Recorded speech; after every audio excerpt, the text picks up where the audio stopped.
Want to enable developer mode on your iPhone running iOS 26? Here's how to do it step by step. First, open any browser on your iPhone. Go to beta.apple.com. This is Apple's official beta software website. If you haven't joined the beta program yet, tap Sign Up and log in with your Apple ID. Make sure you use the same Apple ID that is connected to your iPhone. After signing in, complete the beta program setup. Now, open the Settings app on your iPhone. Scroll down and tap General. Next, tap Software Update. Here, you should see a new option called Beta Updates. Tap on it. Select the Apple ID you used to join the beta program. Now choose Developer Beta. Once enabled, your iPhone will receive Developer Beta updates.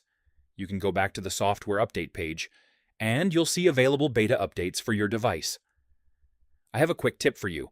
Developer beta versions can include early features and changes, but they may also have bugs because they are test versions. And that's it. Your iPhone is now set up for developer beta on iOS 26.